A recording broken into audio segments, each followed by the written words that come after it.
Okay, this is my third time trying to record this video, so I'm just gonna cut right to the chase. This anime is called Chaos Dragon, and what makes it interesting is that it started off as a tabletop game similar to that of Dungeons and Dragons. But beyond that, it was played by these legendary writers of light novels. Now, what's interesting that the players were General Buchi, the creator of Magica Madoka and Fate Zero, Kiniko Natsu, the creator of Tsukihime Karo Kyokai and Fate Stay Night, and Ryogo Narita, the creator of Durara. There were two other writers, but they're really irrelevant. No one knows about them. They're not mainstream, so I really don't care about them.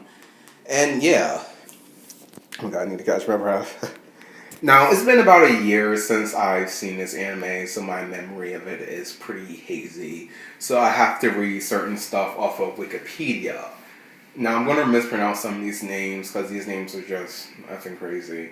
The story takes place in Hunai Li, the year of the Dazzling, 3015. The Natia and Quran, two countries fighting for supremacy, are causing the world to be torn apart due to the constant war. And amidst the strife is the island country Nilkami, which has lost its independence. Red Dragon, the guardian god of Nilkami, goes out of control. Will the island country be able to regain its independence?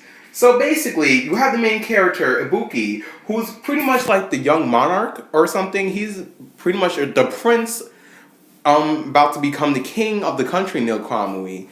And he has a pact with the Red Dragon, which is the guardian of his country. But as I just said, it has gone out of control. Now, in the first episode, two invading forces from the other warring countries show up and try to attack his village. And so that's when Red Dragon unlocks his power. And Red Dragon's power basically is power at a price. If Ibuki sacrifices someone close to him, he gains enough power to instantly kill whoever he's trying to fight. And of course, Ibuki has a lot of restrictions about that. He doesn't want to kill his friends, but he knows he's going to have to do it in order to, kill his enemies. And it's like, it creates a lot of drama, but at the same time, it just happens too much. What I mean by this is only 12 episodes. So there's only so much time to have to flesh out the characters and stuff. So it kind of feels like these characters are just introduced simply so they can die for shock value. Like, I think the structure of anime itself is what's hindering Chaos Dragon. 12 episodes is really not enough to tell the type of story I think it tried to tell. It would have worked better as maybe a movie or like multiple episodes, like 50 episodes. This is the type of show that could just go on forever, pretty much. Not forever, but it could have gone on for much longer. I feel like it had a lot of potential. And the interesting thing is that in Japan, it has a series of novels that expanded on the concept and went in more depth about certain countries and world building, but none of it is translated in English, unfortunately. That's the real shame. But thankfully, the board game. Now, with the writers, they actually made a story based off the board game, the battle that they were having.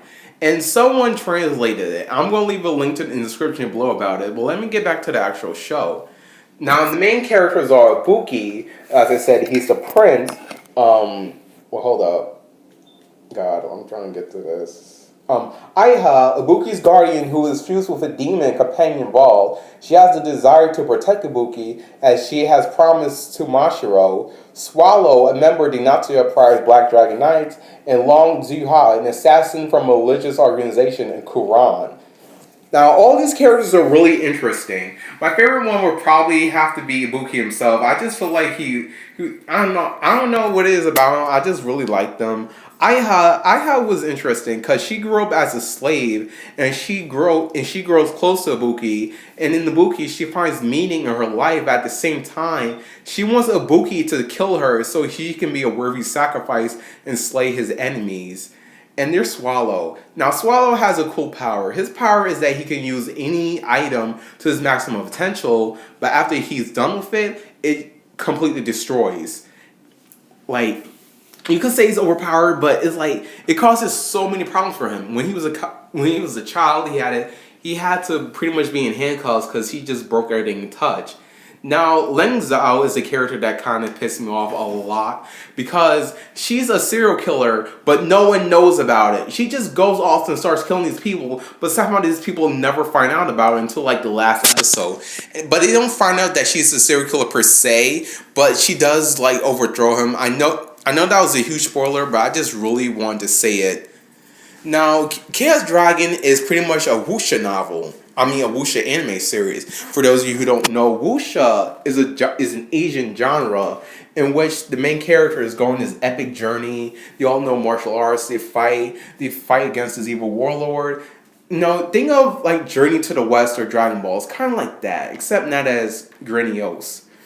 And yeah, there really isn't much to say about this anime because it's really straightforward. They go to different areas and try to start peace treaties with these kings and rulers, and try to get them to join the cause to find Red Dragon and get it back to Neil Kamui. There's also Black Dragon. Now I really forgotten all about Black Dragon. I don't remember what the big deal is about Black Dragon is. So that's something else. What else is there? The show. Anyway, let me get into how much wasted potential this show has. When you watch the anime, you feel like it has a lot of room for world building, character depth, and other things, but it really never gets to that because it's so short. It's only 12 episodes long, and that's really not enough time to tell this type of story it was trying to do. So everything kind of felt rushed.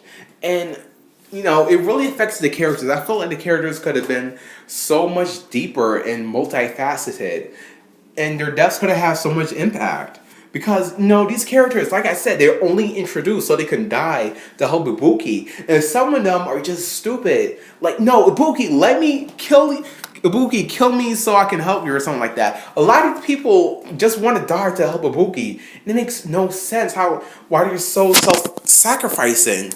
And it's like, no, Ibuki's power is interesting, but it only works as a last resort. He does this sacrifice pretty much every episode, and it's a real shame. I feel like it would have been better if this show was reworked to be just a movie and just had a shorter plot, something like that. I think it would be better like that, ironically, because I think they would have cut out some stuff to make a better plot. All in all. And yeah, that was Chaos Dragon. It's not as bad as people make it out to be. It's a pretty cool anime. Check it out if you like the fantasy genre or wuxia novels. If you like wuxia novels, you'll probably like Chaos Dragon because it has a lot of the elements of one. It has an English dub and it's really effing great. And because of how obscure this anime is, I really couldn't find any good pictures. That's all I had to say about Chaos Dragon. So like I said in the last video, please check this anime out.